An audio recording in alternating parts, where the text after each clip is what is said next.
Welcome everyone, my name is Kirill, this is Ili Music channel, and as you saw in this video, I'm going to give you my impressions, my opinion on this synth Behringer Crave. Behringer Crave. There are probably tons of videos already on the web about this little guy, but like you know that different people value different stuff, and I think it's still valuable to hear different opinions. So let's get started. I will start from the con side, from the negative parts I see in this synth. Let's start from one. You see it only has one oscillator, so it's only one source of sound for you. It is not 100% the case, but like fairly speaking, it's only one oscillator. There are other synths that can give you more. Then the next thing is that although the number of holes here is quite vast, quite big, still the number of patching is fairly low comparing to some other synths. If you're really into modular synths, then this is probably a toy for you, as the variability of sound is not that serious as you might want to have for your experiments. Third bad thing, not really bad, but like not really perfect thing, is the sequencer. It's fairly poor. You have 32 steps, but there is not much of variability here. Yes, you have the sequencer, it can play, but there is no way to add randomness. There is no way to shift notes, to shift bit left or right, and so on. So there's a sequencer. It's pretty basic. Next thing is the overall design. It's very personal thing. I find it to be from 90s. I'm probably too much of a millennial here. But I'm used to design from Arturia, which I really adore, and I find it's like these folks are doing a great job. And Behringer, not only this scene but many other scenes, they are quite outdated by the design.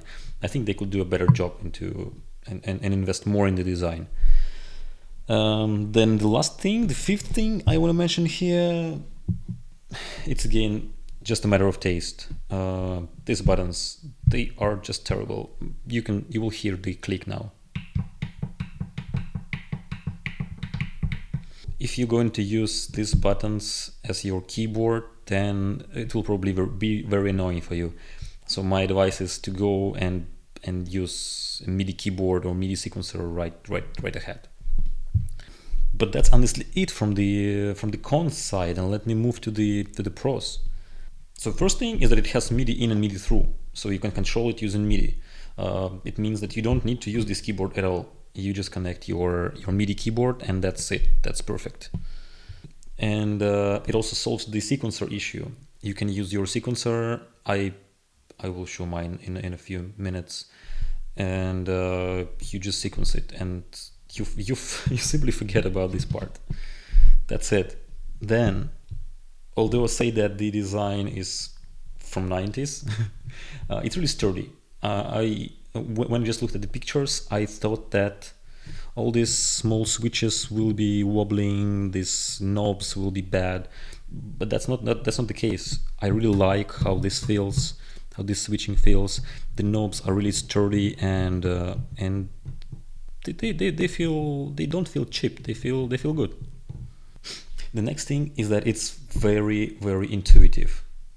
The knobs are big, the labels are big, and you clearly understand that there is oscillator, then you have a filter, you have a modulation, and like LFO modulation, and you can use it for modulating your filter or your oscillator. Then you have your envelope, and there is a sustain switch. It's very intuitive. I really love it. I didn't even need to read any manuals at the first. I took it and I started using it. I really enjoy that. Next thing, there is a sequencer. Come on, that's good. There are some models that don't have a sequencer, like the one I took recently, the Behringer Neutron.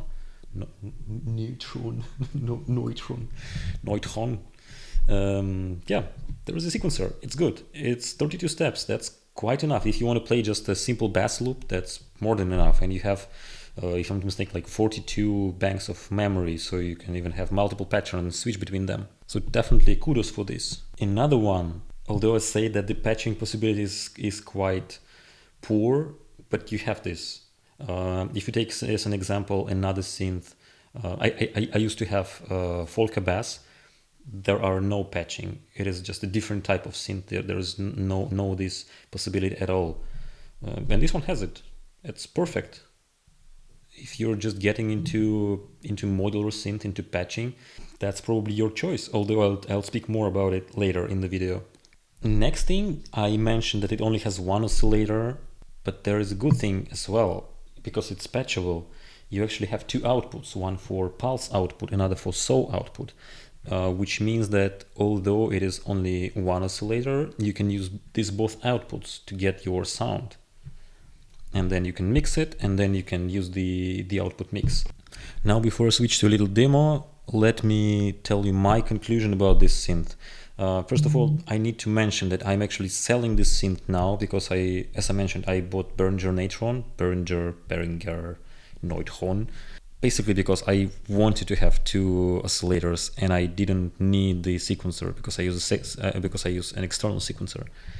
But what can I say about this synth? If you're a beginner and you're looking for a synth that is cheap, has a sequencer, and is able to produce a good sound, then this is definitely your choice. I really enjoyed how the bass sound on this synth, although you can also play a pretty nice lead here as well.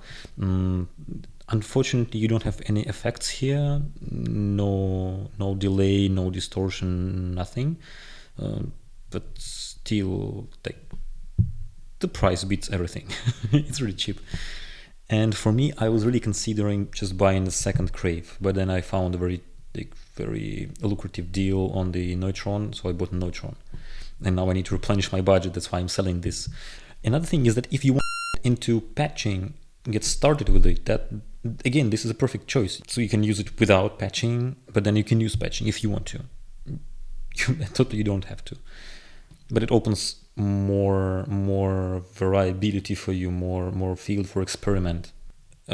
Whether you want to choose this one or something from Folka series, it's totally up to you. I owned Folka bass and now I have this, and honestly I prefer the sound of this synth.